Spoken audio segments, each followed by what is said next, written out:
Ever wish you had someone to talk to anytime, anywhere, no matter what you're going through? Meet PsychPal, your 24/7 AI companion designed to help you process your thoughts, calm your mind, and keep you moving forward. Chat anytime during a panic attack, on a restless night, or just when you need to vent. Prefer talking instead of typing? Try voice journaling. PsychPal listens, transcribes, and truly understands. You can even upload screenshots of tough conversations and it'll help you unpack how they made you feel. PsychPal keeps life organized too. It can add appointments to your calendar, track your mood, and even summarize your sessions for your therapist so you'll never lose progress. Plus, built in crisis resources are always just one click away. It's a privacy first, constantly evolving, made to complement your professional care, not replace it. Ready to try it out? Head over to the link in this episode and use my code Pete at checkout to get 20% off your first month subscription to PsychPal. PsychPal, because your mind deserves a companion too. There we go. I think that's the one I like. We got it. We got it. Boom. What do I do when life's so meaningless? What do I do when I just ain't feeling this? Anyone feeling this? Anyone feeling this? What do I do when life's so meaningless? What do I do when I just ain't feeling this? Anyone feeling this? Anyone feeling this? Meaningless, meaningless, meaningless. Desires not to exist. Welcome to another exciting episode of Pete for Society. Before we get started today, let's give a shout out to my partners over at PsychPal, guys. There's a link in the description if y'all want to try it out. Click the link, try a 7-day free trial. If you guys like what you see, I was nice enough. I fought for you. I got you 20% off your first month. Use my code Pete at checkout. With that being said, my guest today runs a peak performance business that teaches female golfers to crush it in a male-dominant sport. She spent the last year traveling in the sprinter van to play 100 new golf courses in honor of her husband, and while writing his memoir. Please welcome in Kim Coco. Kim, how you doing today? Hi, Pete. Thanks for having me. It's great to be here. Well, so Kim, I just got to say, like 100 golf courses, that's got to be amazing. I really thrive traveling around our country. I've driven across from coast to coast at least 30 times. And for this adventure, I decided to keep it west of the Rockies. We still have a lot of terrain to cover, a lot of interesting people to meet, and a lot of fun to be had. Yeah, definitely. That's needless to say. 100 courses is a lot. There's still plenty more for you to hit as you go. So, like, is golf always been a big thing for you? That's a great question. Steve, my late husband, when we were first together, said, I think you would like golf. And I was hesitant at first because I was used to fast-paced sports like volleyball and soccer. Mm-hmm. I gave him the benefit of the doubt and went out, and I was hooked. I knew, though, that I would be better off learning from a coach than my spouse. So I took lessons, got into the game, and then golf was something we did over the years together as we traveled and a way to connect. And then it's become more special over time since I started this journey in honor of him. Yeah, yeah, definitely. It's definitely an interesting sport for people who never played. I've never played myself. I told Kim jokingly that, I played a lot of Tiger Woods golf, like that's about as far as golf as I got. But I like watching the sport because it's interesting to see, the things these guys go through, the conditions they go through, and all this kind of stuff. But you're teaching female golfers to crush it in a male dominant sport, which is right because it was male dominant. Think about it. Not a lot of females were playing it until recently. And even at that, it's the whole thing of, what was it, that whole Nike campaign of if you can do it, I can do it better kind of thing came out where, a lot of they were comparing females to males in a lot of sports. So why female golfers though? Is it just because you want to help them out and obviously you want to help them beat the boys? So obviously that's what this is about, huh? I've studied human movement for over 2 decades. Okay. I have a master's degree in sports kinesiology. I've taught yoga for 20 plus years. Okay. And what I found so fascinating was that yoga and the mindset and the ability to focus was something that helped me really excel at the game right off the bat. And I also realized that we have these mindsets or these set points in our mind. And unless we actually start to change those, our outcomes don't change. And I Yeah. noticed with many golfers, especially women who are a minority in the sport. So take, for example, the 100 courses I've played. Twice did I play with two ladies. And then the rest of the time, there were a few couples that played, but I would say 85% I was with males only. And I know a lot of women can get nervous in those situations and start to doubt their skill sets. I even hear women talking amongst women, discounting their own game. So I help them start to shift the mindset so that their game actually improves and they feel really good about who they are out on the course. And I think that ripples out into all of the other areas of their lives. Yeah, definitely. No, I agree. It's that mentality. A lot of people, the pressure they go under and things like that. We actually explored something similar mindset wise with an ex NHL pro. He had come on the show and everything like that too. And I'm a big hockey fan as well. So I was so delighted when he came. But like I said, when I saw yours said golf, I'm like, all right, this is something I can do. Like I said, I like golf. I like watching the Masters and all these other things. It's just relaxing because you're watching these guys have to try and make these distance putts and things. It's incredible because you don't realize how much goes into it. You have to read the greens, and the different conditions they're dealing with. Like the wind conditions play a lot of factors. There's a lot of mental things. A lot of pressure on a lot of these guys that are trying to perform out there. And then some of the courses, like at those, what is it, the Sawgrass, the 17th hole that went out there in the island. I was like, there's no way in hell I could ever make that shot. I don't care what anybody says, dude. That is the craziest thing ever. It's like, but you're watching guys hit balls all the way out there and they're landing them out there. And I'm just like, dude, that's incredible to watch. And then the other thing too is like Pebble Beach when you were playing on them too. It's like the slant of the greens and things like that too. Like a lot of these all things are all different factors. Like the mental pressure it takes just to like focus on those things, man. You got to think a lot of things. You're calculating all this stuff. It's real hard, man. It is. And those obstacles, the water, the cliffs, the The sand distance traps, you have yeah. to carry, it can get into your head. You have to be able to tune that out, dismiss distractions, and stay laser focused on where you want to go and what you want to do. And that's easier said than done many times. It takes a lot of practice to be able to tune all of that out. Yeah, definitely. Definitely. Yeah, that's a lot. Especially when it's a solo sport like golf, you're by yourself. It's you and, your caddy giving you advice and things like that too. But you're the one that's got to perform and all that pressure with all those people watching you. Oh, man, I couldn't do it. I honestly don't think I could ever do it just because, the amount of pressure those guys deal with and the things, miss those shots and the emotion they show. It's all real, man. Think about it. If you apply it to any sport, really, think about it. There's a lot of high pressure situations people get into. And you're absolutely right. I also think that you don't have to be a pro to experience those same emotions, just Hmm. different scales. And why not still refine your skill set so that that space between your ears is working for you instead of against you when you're out there playing? Yeah.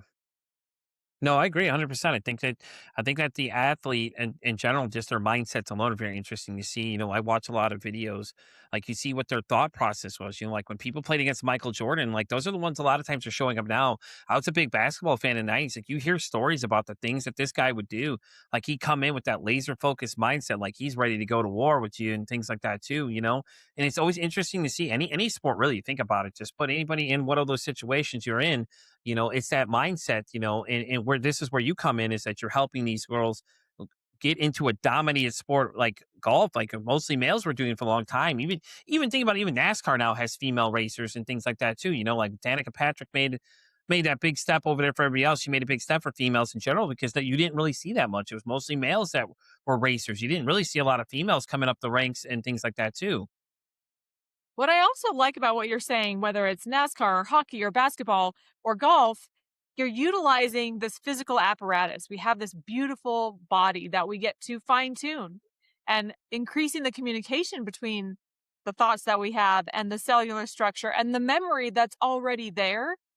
So many times people have beautiful swings. They have the technique, they have the skill. And when there's the hiccup or the block, it's so frustrating because you know it's in there.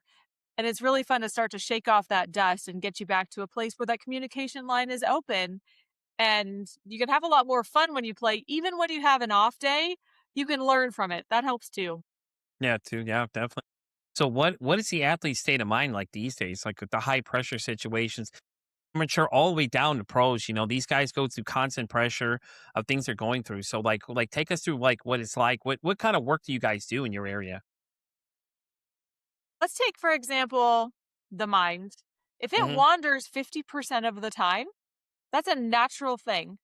And I feel there's this myth that, oh, we have to fine tune and focus all the time. Well, then you're fighting your own natural sense of being. So much of what we do is start to discern what is important to pay attention to. When do you find yourself distracted? When does that inner critic show up? How do we flip that so that voice becomes not irrelevant, because the voice is survival based? It's there to help us survive. And granted, we're not going to get eaten alive on the golf course unless you're going to chase your ball close to a gator, perhaps. You I know. just feel like there's this way that we're going to say, okay, listen, pay attention to what's coming up. We can use that, turn it into something that's going to then benefit you, shift the emotional spectrum from, say, fear to maybe thrill or excitement, and then channel that energy so that it works with you for most of the round, if not all of the round.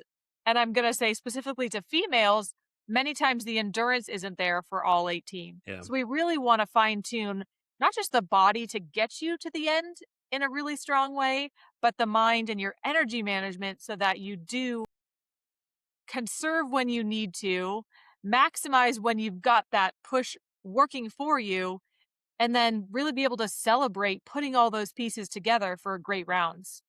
Yeah, definitely, definitely. So let me ask you this though: since you're in golf now, have you considered branching out to some of the other female sports? Like now, there's lacrosse, there's the soccer, there's the NBA, the WNBA, things like that. So have you thought about expanding your market though? Now that you've found this proven strategy for golfers, I mean, basically you're working between the ears on a lot of them. It apply to a lot of these other sports though. And have you guys considered trying to get into other sports like that?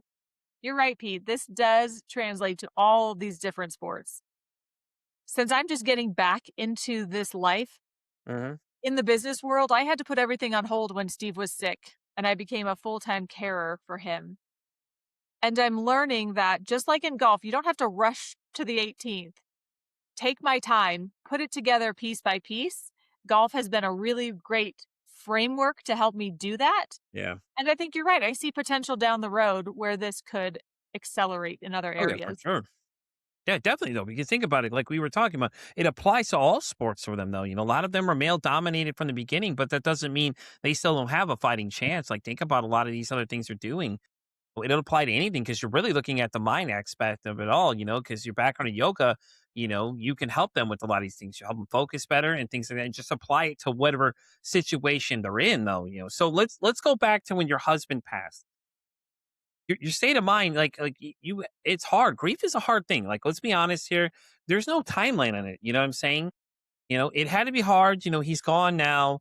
What inspired you to go do the 100 courses? Because, like, I know that was a big thing for him at first, and then you got into it. Was it one of those? And then on top of it, you're writing his memoir along the way. I think that's very interesting part of the introduction. That's like, this is really interesting to know. So, what led to that sequence of events? Steve was a grief and loss counselor as part of his Oh, okay. teaching element. So we were very meta about the whole thing. When he became ill, and we knew there was a timeline sequence of we want to make the most of our time together, Hmm. we simplified, we cut out the crap, we focused on simplifying the businesses, moving to a place where he had medical care, time where we could connect and have conversations because we had written a book together previously. I knew I wanted to tell his story, which is Miracle on the Mountainside, and we'll get into that later. We wanted to Hmm. put together some ideas, which helped him have meaning in final days. And in saying that, he told me flat out, Kim, you're going to need structure when I'm gone. And at that point in time, we were traveling a lot, and I wasn't exactly sure what that would look like. Our family and friends are spread out throughout the country. Being someplace every week to connect seemed really too far out of my reach. So that week back in 2022, I thought maybe I could use golf. There's a structure with the game. You know Hmm. exactly what the objectives are. It's a short period of time. It gets you outside. So nature, we know, helps elevate your mood. I'm with people is a way to get outside of myself and meet other people, to laugh. Yes, golf is individual, but you want to cheer people on. There's a shared experience. And even if we didn't click or connect, after 4 or 5 hours, we could go our separate ways. It wasn't a high commitment. And then also there's this presence factor. If I was worried about the past or missing Steve or anxious about my future, there's no way I could hit that little white ball. I had to focus, turn my Hmm. attention into the moment and do the best I could. And then recalibrate. When things went wonky, set up, start again. When things went well, ride that momentum and keep playing well. And so golf was a really great structure to say, okay, I chose 100. It's a great number. It didn't matter what it was. It was just something to say, give yourself a framework, work within the framework, and then let your life come together because there's a lot of messiness that comes with grief. Oh yeah, definitely. Definitely. It's not a subject for a lot of people. Like okay, at first, were you talking to a lot of people like, "Hey, listen, I'm on this journey, this is what I'm doing." Like these groups of people you met, were you telling them what you were doing? Like, "Hey, I'm going to these 100 courses. I'm writing a memoir for my husband as well." And the process were you really open at first or did it take you a little bit to start telling people about what you were doing? I'm going to take your question and back it up just a second, if you don't Okay. mind. No, go ahead. So, when Steve did make his transition, my sister and her husband flew out to Southern California. That's where we all grew up. They said, come visit us. It was 75 degrees in December. You got to love that. I Yeah, thought, sure, definitely. grab the clubs, grab the dogs, let's go. And I had a really hard time golfing without Steve. Yeah. As perfect as the conditions were, as nice as it was to see family, it was hard. And then it took me another couple weeks. I tried again. I was in Santa Barbara. I stayed on the coast, another beautiful day in Southern California. And I thought, this is still too hard. It took me another 8 months to get my clubs out at the insistence of friends. And at that point, I thought, okay, I'll give it a shot. I met some new people who introduced me to new courses, and I started getting wooed into the spirit of the game again. And I had had enough disassembly of my former life with Steve to have space for this adventure. And even though I had now space and a little more emotional stability, it still took me another 4 months to go, okay, now I'm in. Now I'm ready to go and give it my all. So, yes, by the time I really committed to the adventure, I did share what I was doing. And there were days where I just wanted to play golf. I didn't want it to be a story necessarily. I just play. And then Hmm. sometimes I did tell people because we had a good connection. And if I found that it inspired people because we can get stuck in sadness, we can get stuck in grief or just the narrowness of our own stress, whatever that might be. And Yeah. it's wonderful to connect and be uplifted by the different stories we tell each other. Yeah, definitely. And you see what you're doing, and people are gonna be like, "Man, that's really cool that this is what you're doing." And then you're writing a memoir at the same time, and you're doing it all from a sprinter, but you're going through taking a sprinter across the way, which is really interesting. I thought it was really interesting too, because it's like, you're like, I'm just gonna go for it. And then some days if you don't want to talk about it, you don't have to. Other days you meet these people and you tell them what's going on. It's like, oh, okay.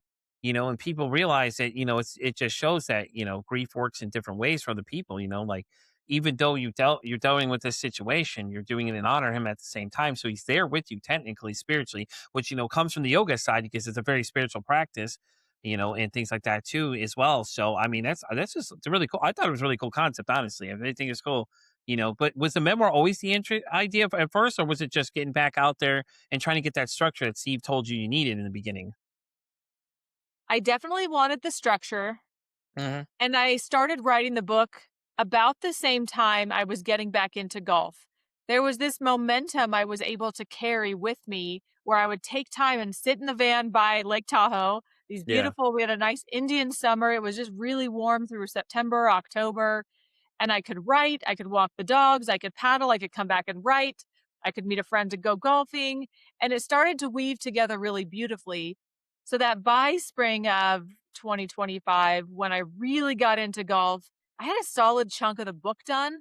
And then I could edit and work with my team and process it because there were times it was sad to write about Steve. I just Yeah. missed him. And I could take a day or two off and cry and let the feelings be what they were.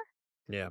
And then I could authentically step back into the game or the next section of writing from a more balanced state of equilibrium. Yeah. That's so cool though. Did you map out the other courses? I know people were telling you about new courses, but is it kind of like you were just going out there? I'm just going to see where the road takes me, check out some courses, and then people started suggesting new ones to you. Did you take the suggestions, or did you already have a predetermined course you were trying to go on? Because obviously, you had no limits to what you're doing. You could go change up, go to different courses as people were telling you about 'em. Hey, listen, you should check this one out. Oh, okay, let me check that out and see where that fits where I'm heading towards, kind of thing. Or did you like map the whole thing out? Because me, I would have just went for it. I had a list from 2022 that I started with. Hmm. Then I got out a map and I took color coded dots. And I thought, well, if I was going to play in fair weather, let's say 65 to 85 degrees. Also, that's great living weather for me and the dogs in a van. It's convenient. So I thought, okay, where could I play in summer months? Let's say the high mountains. That's summer. Southern California, desert. I could play there in the winter. Up the California coast, Oregon coast, up through Washington. Hmm. That could be spring or fall. And then I chose Idaho and Wyoming. Also, it was easy to travel in the summer. So I had a list of, say, regions and time Yeah. of year. And then I left space. I'd go to a course I had on my list, and then I'd meet people and they'd say, oh, you have to go here. Come visit us at our club. Check this out. And that helped reroute me in a way that was new and exciting and I didn't see coming. And it was really enjoyable to take their recommendations and find a sense of connection with people who also love the game. Yeah. It definitely, because it's nice to be amongst people that understand what do the game itself. So it's nice to be around those type of people, the same mindsets and things too. Have you any ideas of maybe going overseas and checking out some of the courses over there? Because like there's St. Andrews and a few of the other ones that a lot of people play on too. It'd be really cool to see that you've been there. Completely. My coach actually puts together a group every year. This year he's going to the UK. Heck Next yeah, year he's going up to Bandon Dunes and then he'll go back to Scotland. So that'd be completely I've dope thought then. about it. I'm in this place where there's still some moving parts of my life where I thought it's not quite the right time, but it is on my list for sure. Yeah, definitely. No, I agree. That'd be so cool to see because you see a lot of these courses, just to be their experience. So, like, I wouldn't even care how bad I scored. It'd just be cool to see the sights, be in a different country and try out different things like that. That'd be really cool. And plus, Steve's memory because you're playing golf because that's what you guys enjoyed playing together, and things like that too. And it'd be really cool because he'd be there with you, obviously, in spirit as you're playing in these courses and things like that too. So, there's an endless amount of them though. But that'd be just so cool to say you've been to some of these really big courses that other people have played on. I played on some of the ones the pros played on. You know what I mean? Like Hawaii has some great ones too, and things like that as well. You're absolutely right. And I've written a book. I wrote Steve's memoir, which we can get into at Hmm. some point. I also was writing my journey, and I have a title for this book that I will be submitting to agents shortly. Oh, okay. This idea ends with, what course are you playing next? That's the afterword because Yeah, there's definitely. so much more. It's endless, just like this infinite game we're playing. And the 100 just gave me the starting point, which really is launching me into this next chapter. And I think that's really great. It's, what course are you playing next? Where are you going next? There are a lot of good courses to be played for sure. You could vlog them too. You think about it, go to these different courses and go do like a vlog from there. But like, hey, listen, I'm here at this course. Whatever course you decide to end up at. I did 100 to start with. Answering the question of what's next, what's the next course on the list, and then you could lead into, hey, listen, this is Kim. I'm coming in from wherever, whatever course you chose to be at, and just give your honest thoughts on it. As a player, just like, okay, well, I enjoyed these things, things I found there was, things like that. Just turn into a little fun as you go, like just like video log as you go. Cause these days there's so many different ways to keep track of that kind of stuff. So I think it's pretty cool. So what's the title of the book though? I mean, you mentioned a book, but you didn't give us a title. What's the title? The space between each shot. Okay. The space Okay. is where the magic happens. The space is how we recalibrate, we reset, we refocus. You get to appreciate all the things that are around you. You get to appreciate the whole. And so while golf is a game, you actually hit the ball very few minutes of the entire round. There's a lot of space there. How are you utilizing that space? And not just in the game, but Hmm. in these elements of our lives. Definitely. So let's get into the memoir for Steve. Okay. So what was the basis of it? I mean, was it just the base of the story of his life? Like, because he was a grief counselor. So did he, it had to be easy though, a little bit for you because he kind of prepped you on what the next stages would be after he passed, I would think. Yes. One of my favorite quotes is, "Words don't teach, it's life experience that teaches." And while we talked about it a lot, I still had to emotionally process transitioning from a life with Steve, working Yeah. together, traveling together, being together every day for 12, 13 years in our marriage, to what is it like without him by my side? You've mentioned him in spirit multiple times. I believe that to be true. And okay, I'm doing a project. I got to fix the pipe that's leaking under the sink. I didn't have him to collaborate with in the moment. Hey, I'm putting the pavers out in the front yard. This project we started. He's not here. What am I going to do? So there's that disassembly of just having someone to talk to communicate with, Yeah. to connect with, to eat with. And that can be disorienting at first. It's overwhelming many times. And so that's okay. And then, yes, to say, okay, now I've had my experience with it, and I'm glad I had some tools. I'm glad we talked about it. Because to your point, I do think that made it easier in a situation that really might not ever be easy. Yeah, exactly. I think But it's a really great point. his story, if you don't mind me going back to that for a Oh, go second. right ahead. Go ahead. Before I met Steve, he had been in a motorcycle accident. He was traveling up Highway 70, this beautiful windy road that goes along the Feather River. Hmm. And he came around a corner on his motorcycle and hit shale, and his Oh, bike shit. went sliding. And what do you think you would do when you're approaching a guardrail mid slide? I think usually your reaction is to stick your hands out, which is probably not a great idea. He decided to jump the guardrail, Sh- and it wasn't a soft landing anymore, it was a cliff. And so No. he went tumbling down, had bones broken in over 110 places, stick punctured his stomach, helmet cracked, and he basically was there on the side of the mountain bleeding out. He thought he was going to die.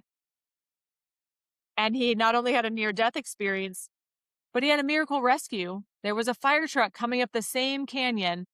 They saw his bike. They thought to stop because it looked awkward. And they were able to get down to him, call in for a helicopter rescue, get blood to the scene, not just plasma, and get him to an emergency room. Now, you would think the second chance at life was the miracle in and of itself. But to live again, he had to go through 20 reconstructive surgeries, 3 years in a hospital bed, and 3 more to learn how to walk. And not Jesus. to mention, then you're recalibrating your whole life. People's lives go on, they change. Yeah. He didn't want to go back to the business he was doing with his wife, which was interior design. Yeah. He had to tell her he was scared to start over. He had to admit to himself he was scared to start over. And really, the miracle was him starting to learn that how he thought about himself in the world and how he felt about himself in the world influenced his experience. And he had to get over being a victim, waiting for people to help him and help him get well, to saying, wait, I can be part of the healing process. There are things I can do. Maybe it's not going to speed it up entirely, but I can affect my experience. And that really started his healing journey. And from that point on, he committed to teaching other people the tools that he used to get well. Yeah. And if I go back to this miracle, we both agreed that there are wonderful people, experiences, unseen circumstances that can appear to our visible eye, to our life experience that we didn't see moments ago, that we might consider miracles. And when we're in a good feeling place, when we're intentionally showing up and being kind and having integrity and being appreciative of the world around us, that's kind of the key that unlocks the door to those miracles. And I don't believe you have to go over a cliff to figure that out. I sure don't want to. I don't know about you. Nope, I just I'm think good. that we can tap into that right here and now. And all of the short stories in his book, they're all first person, very quick, really engaging. Start to open up your own perception to allow that greater potential for your life right here and now. So the short stories, what are they stories from Steve himself, or these other stories of other people? It's all Steve. It starts with his motorcycle Okay, accident. okay. And then it goes back. The first third, I would say, is him revisiting his past through Yeah. this lens of understanding parents, abuse, reconciliation, a divorce that ended because of betrayal, starting over, not just because of an accident, but just life. And then the second the second section is all about the stories of him getting well and what he was learning and how he became a teacher in the hospital, not just a patient. Some really incredible, I'll call them miracles, that happened along the way that opened up his eyes to Yeah. possibility. And then the last third is making peace with his whole life. He had actually written a letter to his friends and family, which is the last chapter, saying, I have done life very well. I'm at peace. And it feels good to know that there's an adventure beyond my last breath. I just don't know what it is yet. And that's a pretty cool way to go, in my opinion. Yeah. That Listen, I don't think I'm ever planning on being Evil Knievel anytime soon. Sorry, bud. That's on him there. I was like, oh shit. I'm like, you're like, he jumped the rail. I'm like, he Evil Knieveled it? This man, I swear. He had the same No version as way. Evil, believe it or not. Jesus, man. But he had to relearn how to do everything, the walk and stuff like that too. And people don't realize like how hard that is. I had a friend who had a similar situation. He got in an accident. He was on a bicycle. And what happened is he was leaving work and he was riding home because he was just a stubborn type. He didn't want anybody's help. So he's riding the bike, and all of a sudden I hear a thud. I'm like, what is that noise? I look over, he's on the ground. Fast forward, he got hit by a car. The way he got hit though, luckily the only thing he did was broke his leg at the knee, but then he had to learn how to rewalk too. So I remember when I caught back up with him after a while, he was learning how to rewalk and things like that too. And it was hard for him, and it's just crazy. When as soon as I heard that whole thing about him having to rewalk, that's the first thing I thought of my buddy Phil. I was just like, holy crap, dude, that's insane though. But for him to have such a positive outlook though, at first it's just like, he turned everything into his experiences into teaching. Now he's teaching people things based on what he's learning though. But he's like, he had to learn how to rewalk. Like, people don't realize how hard that is. Like think of what you're telling people. Like, we all learn how to walk at birth, but it's like you're having to reteach yourself as an adult how to walk and all these other things. And people think, oh, it's so it's not, man. That poor guy went through a hell of a lot to get there. And for him to just, keep going regardless, it's amazing though, honestly. We talked about grief and how there's this disassembly period. It could be a divorce, it could be an injury, it could be Hmm. having a new baby, and now your relationships have shifted and you feel more isolated at home. There are so many ways that things of the past are no longer what is available to us. And our capacity to show up and have the perseverance to say, that was then, this is now. What's the next step I can do? Not the next 10 steps. What's the next one thing I can do? And how could I approach it in a way that I feel more empowered versus disempowered? And that's a long road to recovery. You lose your friends. The fact that you Hmm. would catch up with him and connect with him, that probably meant so much to him. Yeah, I we know kept in when I touch over the years, so we kept in touch for a long time. Me and him are really close. When we first met, we just clicked instantly. Like, we were instant buddies. Like, we had a great time. We do movie quotes to each other, and we've spent a lot of time together. I was the only person to come visit him in the hospital too. That same day, I went home. I literally went home and started. I opened a beer and I was sitting there drinking a beer. I'm sitting at the table, like, all right, I gotta go see him. Like, I'm gonna go check on him, make sure he's okay. Now he got situated. He was completely gone, but he appreciated that though. We were sitting there and I was sitting there talking to him, and his mom said I was the only person that came to visit him in the hospital. Everybody knew what happened. Nobody came to visit him at all. And I was the only one there. I was like, dude, I literally came and sat there, and I fell asleep in the chair. We both fell asleep. She thought it was so funny because the two of us had fallen asleep, and she's laughing at us because we worked nights. So we were all up all night, and I came and sat with him, and it meant a lot to him. And you could tell it did because I still checking him now.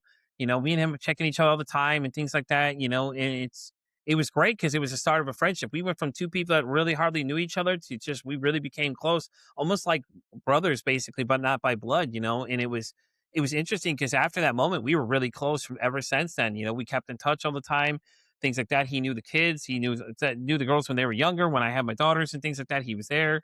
All that kind of stuff. He was always present for a lot of this stuff, and but it was that one defining moment that caused us to become close. We went from two people that didn't know each other hardly to being like, oh shit. The moment it happened, it was a crazy moment because when it happened, like it was so much going on. I called my ex on the phone. I told her what is happening, and she's like, "Oh shit!" I'm like, Phil got hit by a car. She's like, "What are you talking about?" I said, "Oh my god, he got hit by." I'm like, I was hard to understand because he got hit by a car. Like you heard the thud, and I'm like, over. I'm like, shit. I'm like, Phil, are you okay, bro?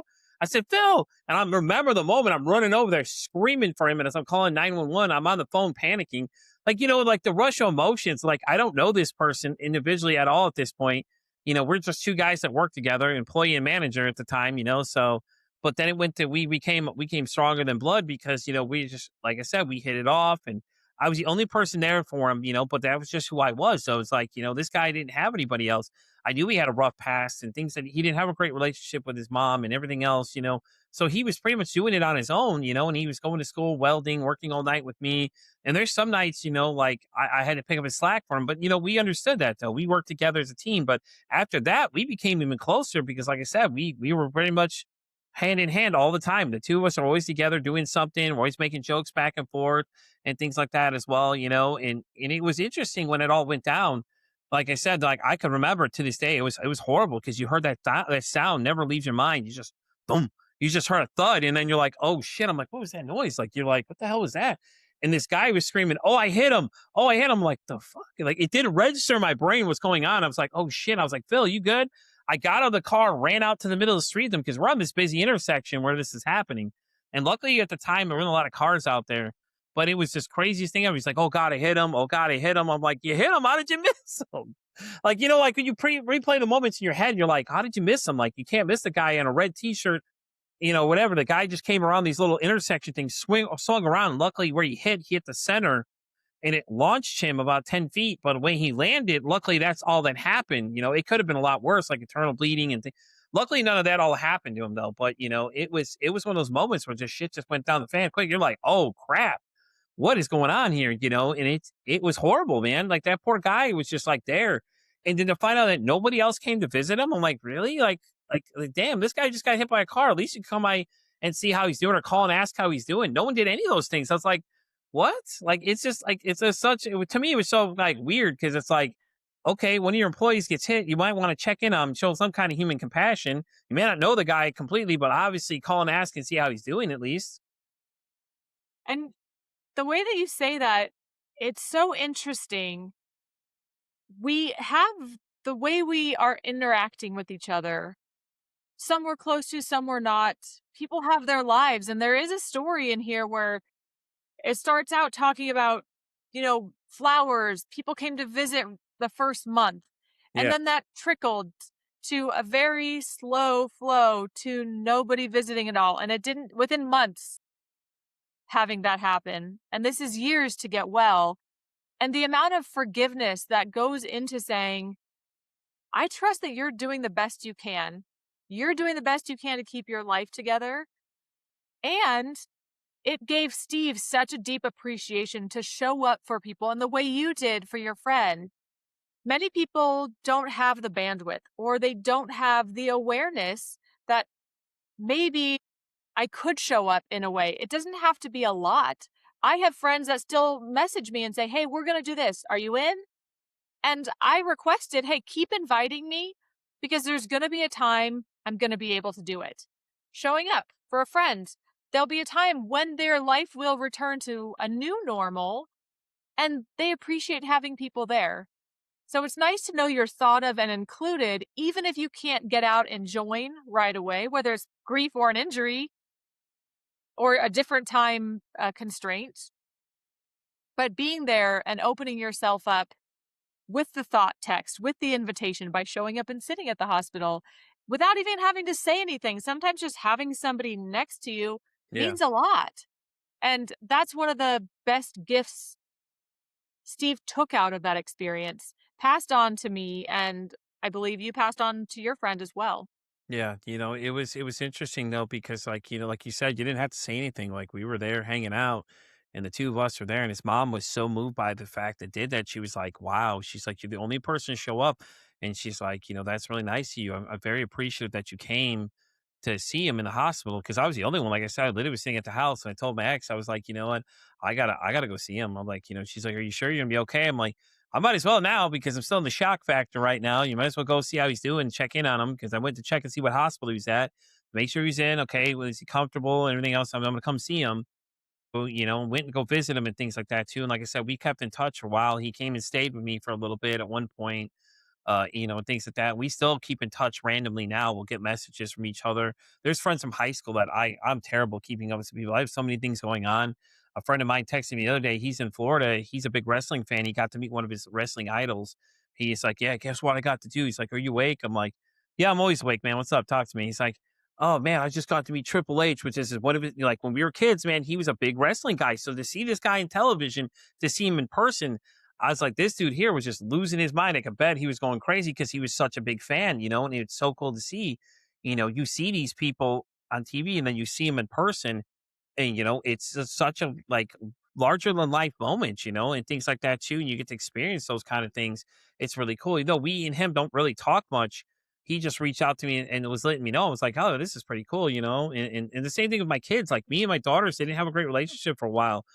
We went from not talking to the end of this month. I'm going to see my daughter graduate high school, and I have two more that are going to be going into high school next year and things like that too. So like a lot of things have changed, but I've always had that same feeling of like making people feel welcome because I was abandoned at 10, and I didn't realize the effects of what it did to me at the moment when it happened. And then later on, a lot of the things I was dealing with, and when I realized what had happened, and why I was so angry all the time, it's like I stopped making excuses and started using it as a superpower because that's why this show even existed. Is because when I started this, it was more of a me going on a journey, and then it evolved into creating that safe space for everybody to talk about things, and 400 interviews later, we're still going, and I still got people lining up to be on the show. And that's really part of the biggest blessing you're offering, having the conversations. Hmm. People don't know what to say. Sometimes showing up and just being is all it takes. Yeah, exactly. And it's a really good skill to practice listening, asking people what they want and need, and having the courage to say, I don't know. This is super awkward for me. I don't know what to expect. I don't even know what to say. And still showing up anyway. Yeah, It means a lot.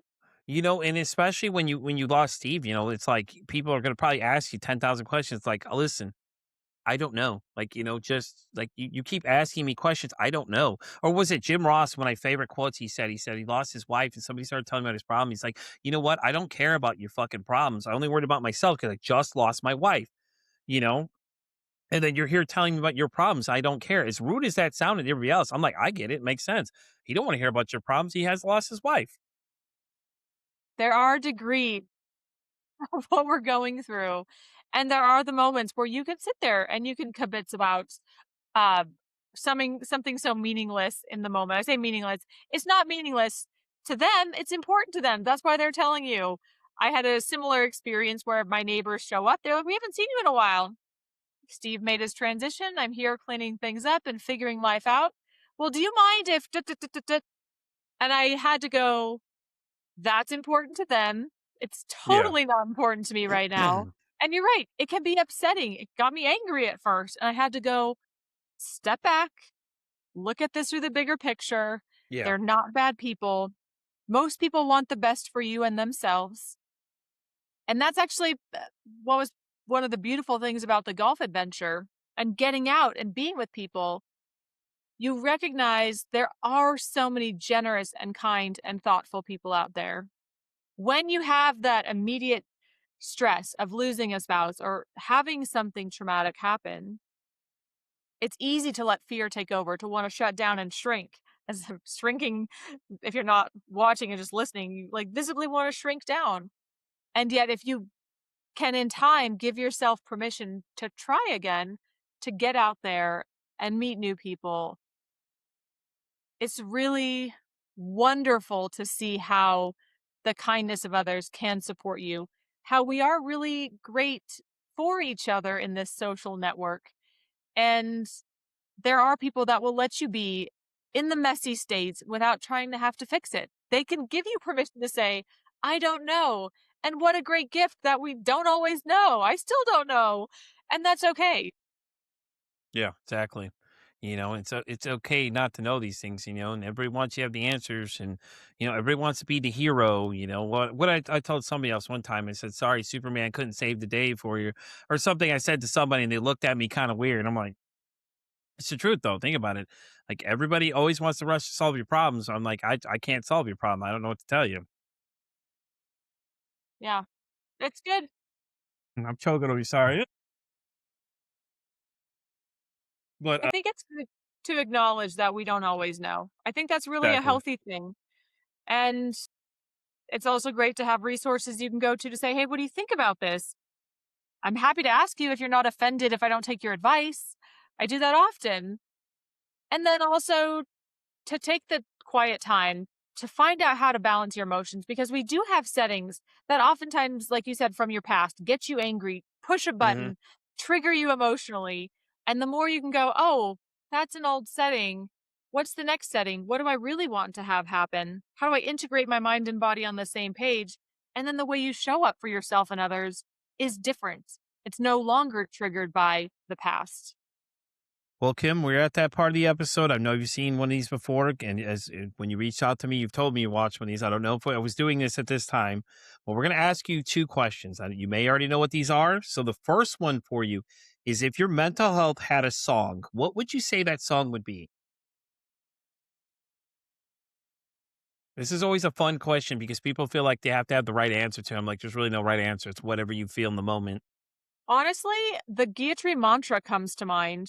It's just this song of peace from yoga, like the mantra that we are enough and all that is perfect in its fluid state.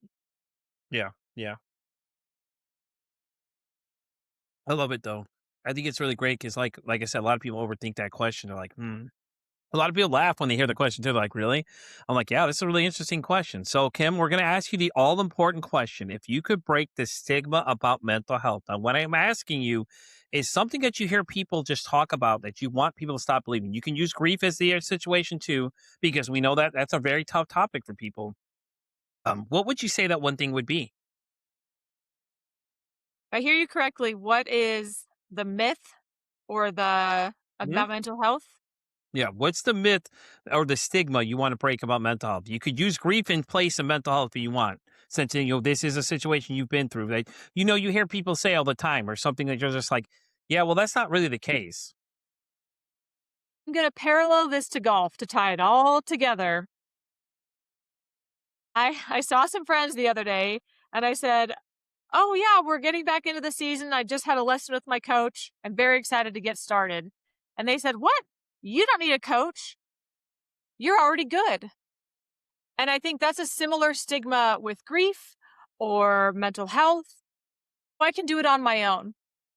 I don't think that's a very beneficial way to go. Like, as if you're getting a coach or having someone to talk to or work through something with, even when you're in a good place, having a sounding board, having the team that helps you be your best or this next best version as you evolve is essential. So, this myth that, oh, you get to a point where you don't need support, I think that's bullshit. Yeah. No, I agree. Kim, with that being said, we're going to wrap up this episode of Pete for Anxiety. But before we do you want to let everybody know where they can find you? Where can they find Steven's book and all that stuff? Just lay it on them, girl. Let them know where they can find everything. The best way to find me is swagtail.com. You can read the first chapter of the book. You can listen to the audio version. Ben Hauk did an amazing audio translation. And you can check out the other books. You can find our programs. I do teach monthly workshops on tools to keep your mental health sharp and increase the mind body communication. And then there's a whole host of articles and other resources you can find there as well. Awesome. Love it. Guys, I will make sure to put a link to the website in the bio of this description of this episode for everybody to see. Kim, once again, thank you so much for coming to hang out. It was great having you. We absolutely loved it. Let me know when the book comes out, though, because we will definitely have you come back and we can talk more about that, too, and everything else and everything like that. So definitely open an invite to come back as soon as you know the date so we know what's going on there. So, and before we start wrapping up, you have any last encouraging words for everybody before we sign off? You are brilliant in your becoming. It's constant evolution, one step at a time, one breath at a time, and you've got this.